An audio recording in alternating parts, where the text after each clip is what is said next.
Hey there, guys and gals of YouTube world. Hopefully this finds you doing outstanding. It is Saturday, February 19th, in year 2022. And remember, please subscribe, like the videos, share, and feel free to comment. Okay, and let's see, today, do you live broke? Do you live paycheck to paycheck?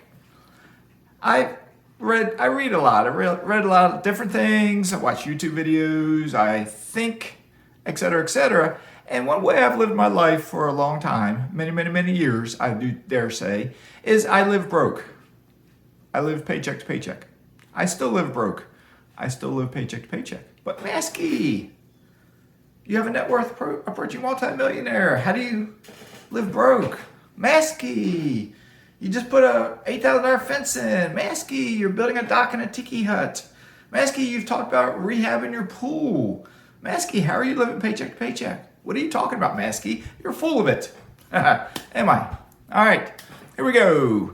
Try to strive to live broke. I'll tell you a few stories because my channel is about sharing stories. I'm not a financial advisor. I'm not a CPA. I'm not an attorney. I'm not an expert at anything. I just share stories. All right. Way back when I was in my 20s, I was in the Navy. And I can remember times taking an advancement exam and thinking to myself, I don't know if I'll get it or not. But then I would look at the military pay charts. I guess I looked at them. We didn't have the internet then. Maybe on paper. I don't know how I did it. And I'd see if I moved from E4 to E5 with X number of years in. E4 to E5, I think I did it in 2 years, maybe, something like that. But I would see what my pay raise would be. I'd also see longevity raises. Like when I crossed 2 years or when I crossed 4 years or 6 years, whatever it was, you get longevity raises. And then if you get a promotion, you get that promotional raise. And I would see people who had been in the Navy longer than me, who had been promoted, and they just, it's that lifestyle creep.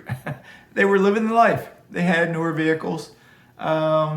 They spent more money. They lived the life. All right, my goal, and back then I wasn't an investing person. I had money in mutual funds. But what I did back then was, for a period of time, if I got a raise, and let's just say it was a monthly raise of $100, I might increase my mutual fund contributions by $50. So I would invest half of my raise, and that's kind of what I did. When I left the Navy, when I learned how to invest, it was within a couple years I was leaving active duty, okay? And then I became lower income. I became a cop. I became lower income, all right? But when I was a cop, I can remember there being times where I would get a raise, like early in my career, we would get an annual 4% raise. They would say 4%, 2% COLA, 2% longevity or cost of living, 2% cost of living, 2%, I forget how it went, but for the first 2 years, maybe we got 4% each year. Everybody did, got 4% each year. And then we went to 0% for a year or two. Then we went to 2% or 1.5%. Anyway, raises got smaller, then they got bigger after a while. Like years later, they got a little bit bigger. But I can remember thinking, as I got 4% pay raise, and it wasn't a lot. I was making $23,000 a year. So that 4% pay raise might have been $900 a year altogether, something like that off the top of my head. And then you take tax out of that, and the amount that came out to each paycheck was like, we got paid twice a month. I don't know, $40, $30 a paycheck. But what I did for a period of time was whatever that raise was, for easy math, let's say it was $40. I might increase my 457 contribution by $20 in my pocket, something like that. So I did that a few different times, and my kids got older and it got harder to do that. But then I got my 457 plan, I think at one point up to $175 a month or a paycheck. And then I had to drastically cut it back. I couldn't maintain that because I did not want to go negative. All right. So anyway, I've always, even now, I try to live broke. I do not, if I notice like the past 2 months, I've gotten lower rent in than I normally do. So I'm pulling the belt a little bit tighter. I'm not going out to buy my food in restaurants and stuff. I cut out getting meals like from HelloFresh and the other one I was getting just to pull the belt a little tighter, because you got to do what you got to do. I always want to live below my means. All right. So a couple things I was reading too, just along the same way of thinking, is, here's something, Morgan Housel wrote this. He said, the typical American family is earning more than ever before. But for many, it probably doesn't feel that way, at least as much as it should, because of all the income gain, it's been offset by higher spending. And across the board, to generalize, Americans do this. The more they make, the more they spend. Sure, there's inflation. Sure, groceries cost more. Sure, things cost more. But look inward at yourself. As you make more, has your standard of living gone up? Has it improved? And how old are you? Could you sacrifice a little bit when you're younger to have a better life in the future? Okay. Something to keep in mind is wealth is what you don't spend. When you spend, that's not wealth. Wealth is getting assets. I just signed the paperwork yesterday to get another house. It'll be finalized hopefully on Tuesday because Monday's a federal holiday. Banks are closed. So that's just another asset. Later in the month, maybe later in the week, I'm not exactly sure when it's going to happen, I'm getting a second house. I'm paying cash for this other house. That's another asset that I will be getting. Assets produce income. I don't want to work a job. I work a job. This is a job. I'm on YouTube. That's a job, sharing my stories. Investing, that's a job. I work, so it's a job. I don't want to work a W-2 job. All right. But remember, everything has a price. Everything has a price. If you go out partying on Friday night, you might pay the price Saturday morning. You might pay the price because you woke up in a jail cell. You might pay the price because instead of being a Friday night, it was a Sunday night and you were late to work on Monday. So you paid the price. Or if you just say none of those things ever happen like that, but you're just paying the price because the day you wake up one day and it's like you're 65 years old and you realize you can't afford to stop working. That seems like it'd be a bad thought to be 65. Because I've heard people that age, that general age range, make comments like, I'm gonna have to work till I die. Like, I can't afford to retire. I have to work till I die. I don't want to work till I die.